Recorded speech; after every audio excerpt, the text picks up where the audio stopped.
very kind.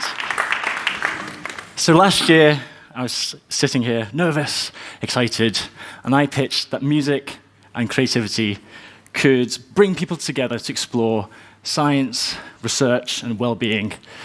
And it's exactly in that spirit that I welcome you here today to Falling Walls Engage 2019, here at the Futurium in Berlin, and also as we're live streaming to all our viewers online watching across the globe as well. Falling Walls Engage is an international platform which celebrates work which connects science and society together.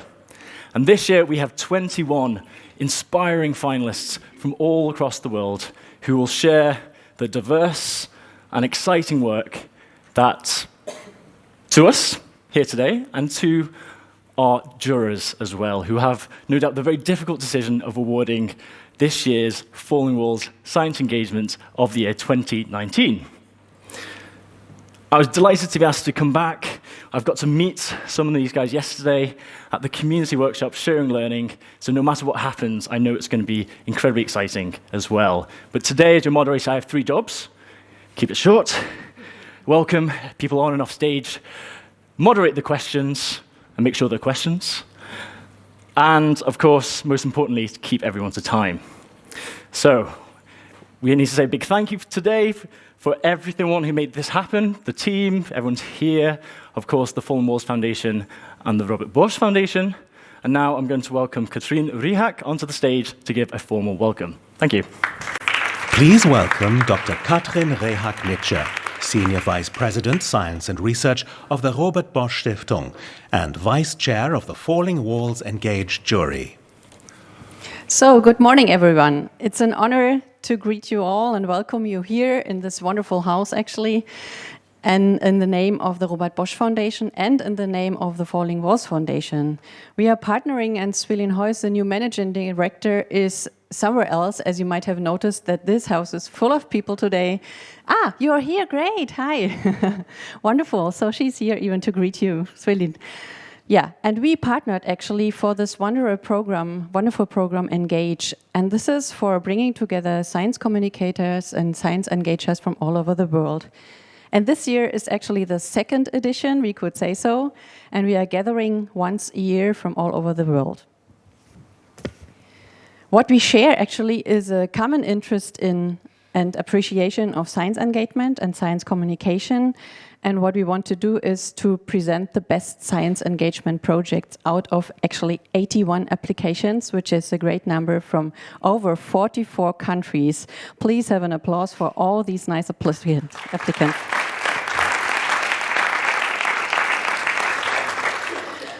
And what they do is actually they reach out for people that have little or nothing to do with science in their life, and they want to increase scientific literacy and agency.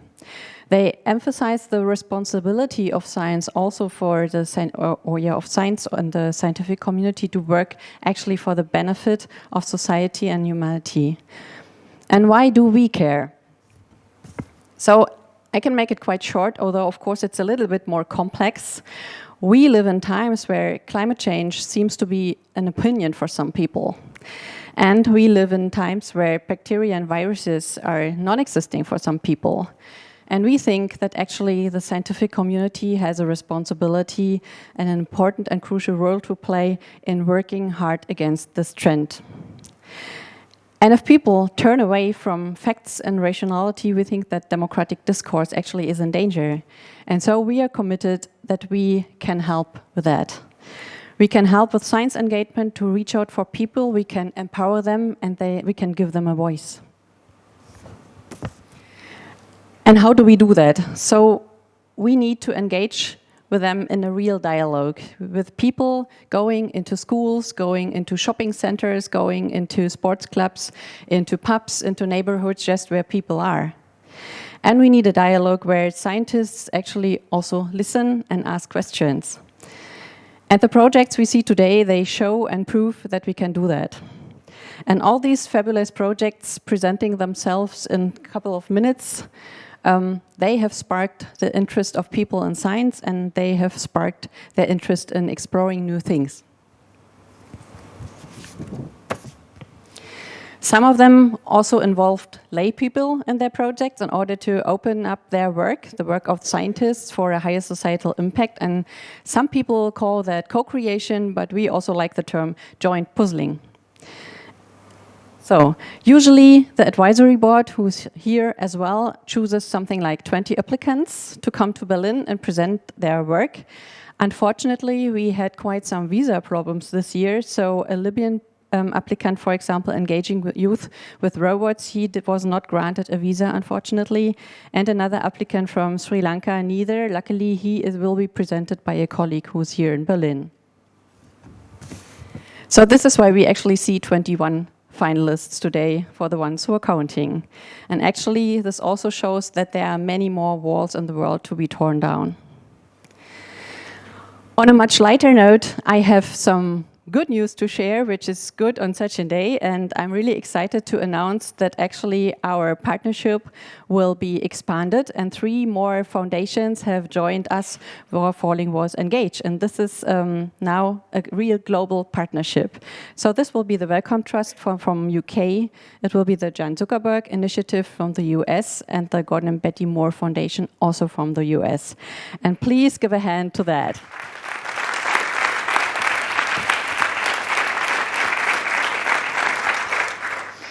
And as I started to thank people, I would also like to thank Marie Mühlmann, Mariam Younes, and Isabella Kessel for their relentless project management. They made it possible that we are here today. Where are you? Please. Yeah. Thank you very much. And I would also like to thank the advisory board. This is Mahina Ali Khan, Danielle Thibodeau, and Nick Dohont. Where are you? You are in the room? Here. Please give a hand. Thank you very much.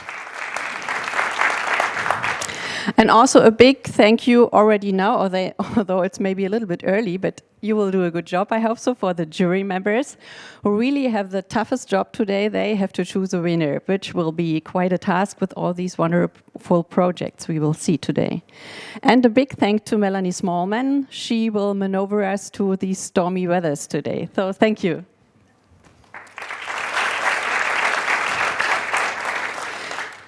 And last but not least, I want to thank Stefan Brandt. He's the host today. He's the chef of the leader of the Futurium, where we are today. And I think everyone has already seen the fantastic location here. So please come up to welcome us in your house.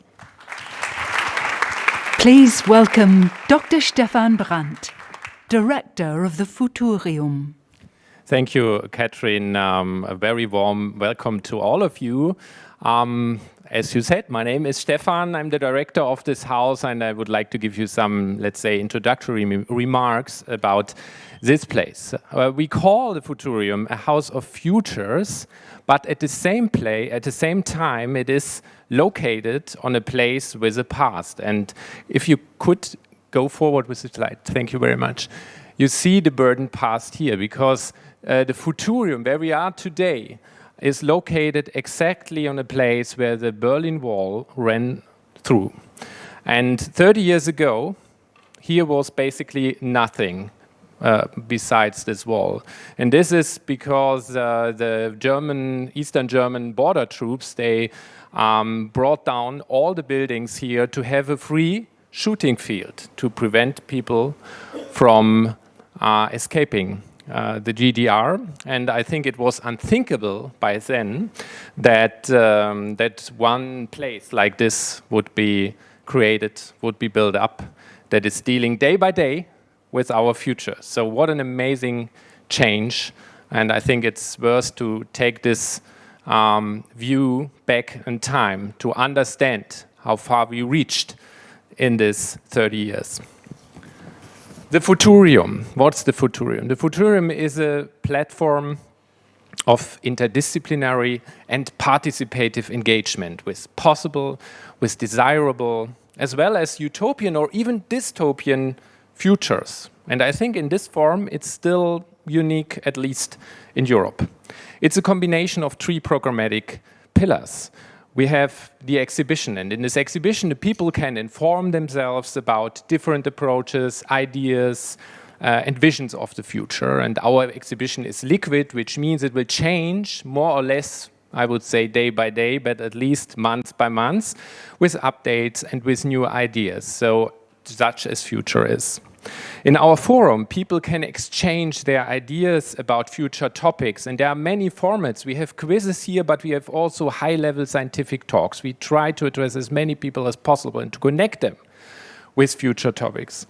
And then third, we have our lab, and that's the place where you are here today, and this is the place where you can experiment, try things out, and tinker what you want.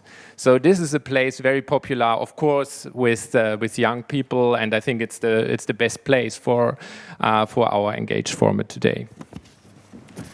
We use the term futures because we too do not know how the future would look like. Even we at the Futurium do not know. But what we can do is offering a dialogue about the central question: how do we want to live? We can discuss today which futures may become part of our life tomorrow. And this, of course, connects us as well with falling walls. And with our work at the Futurium, we not only want to make people aware of big challenges like climate change, like digitization, or the balance between common values and individual fulfillment, we also want to inspire them to have a sustainable life. And I was asked which walls we are trying to bring down here at the Futurium, and let me phrase it like this. It is our major goal to tear down the walls between the different disciplines and sectors, because I think shaping the future can only work in an interdisciplinary way. And this is why we want to build bridges between science, between economy, politics, art, and last but not least, civil society. We want to build bridges on a place where walls were present for almost 30 years. And another goal is to combine factual knowledge with imagination. And this is in the spirit of Albert Einstein, who said in a remarkable interview in 1929, "I'm enough of the artist to draw freely upon my imagination. Imagination is more important than knowledge. Knowledge is limited. Imagination encircles the world." So, in the Futurium, we would like to bring people together from the most diverse contexts and make encounters possible that elsewhere would not be possible. And so far, people seem to connect with this idea. We opened on the 5th of September, 2 months ago, and since then we had more than 210,000 visitors in this place. So it seems that the time is ripe for an approach like this.